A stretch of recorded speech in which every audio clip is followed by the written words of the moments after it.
என் தமிழ் தாயே, மழலையின் உமிழ்நீரில் தேனின் சுவை கண்டோம். என் தமிழ் தாயே, தாயின் வடிவில் பாலின் தூய்மை போல தமிழோடு வளர்ந்தோம். உயிரில் புகுந்து உதடுகளால் உயிர்த்தெழுந்து காற்றில் கலந்து மூச்சில் நிறைந்து உலகமெங்கும் பரவி கிடக்கும் என் தமிழினமே, சிறுபான்மையின் அவலநிலை கண்டும் அமைதி கொள்வது ஏனம்மா? நீதியின் கண்கள் கட்டப்பட்டது நியாயமா? தொப்பில் கொடி தமிழ்தாய் உறவுகளே, கடவுளின் வணக்க வழிபாடு முறையில் நம் பாதைகள் வேறுபடலாம். எங்கள் பாதுகாப்பில் உங்கள் மீது நம்பிக்கையை கொண்டே பயணிக்கின்றோம்.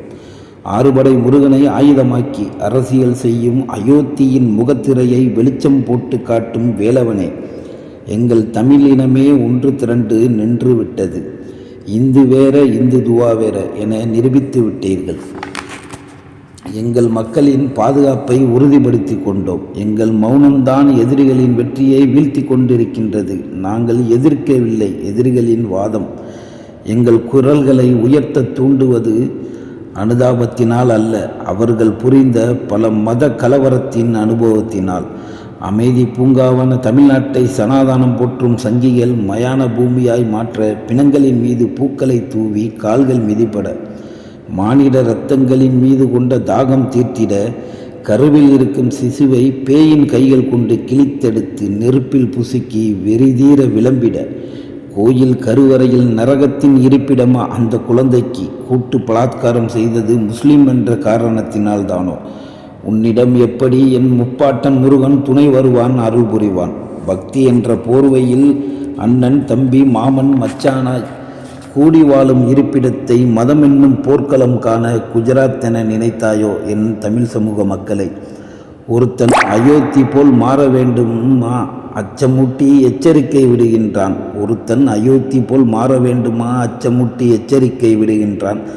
ஒருத்தன் அயோத்தி ஆனால் என்ன, அதுவும் இந்திய நாடுதானே, வெட்கமின்றி வெட்ட வெளியில் பேசுகின்றான். இரக்கமில்லாத இவன் தலைவனிடம் குஜராத் கலவரத்தை கேள்வி எழுப்பினால் கொலை செய்யப்பட்டவர்கள் எல்லாம் வாகனத்தில் அடிபட்ட நாய்களோடு ஒப்பிட்டு கடந்து போறான். வீரமும் அன்பும் ஒரு வாளின் இரு திசைகள் போல மதுரை மக்கள்.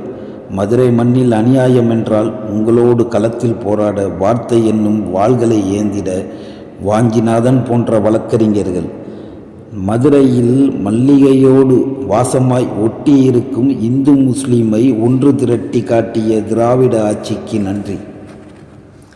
புலி வேஷமிட்ட நீதிமான்களிடம் அது புலி என தெரியாமல் புள்ளிமான்கள் காய்ந்த புற்களுக்கு நியாயம் கேட்டால், மனித இரத்தவாடை சுவைத்த ஆள்கொல்லி புலிக்கு மதம் ஜாதி என்னும் பசி வந்தால் வேட்டையாடப்படுவது சிறுபான்மை மக்களும் தாழ்த்தப்பட்ட மக்களும் அப்பாவி பொதுமக்களும் பால்குடி மறவாத பச்சிலை குழந்தைகளும் தான்.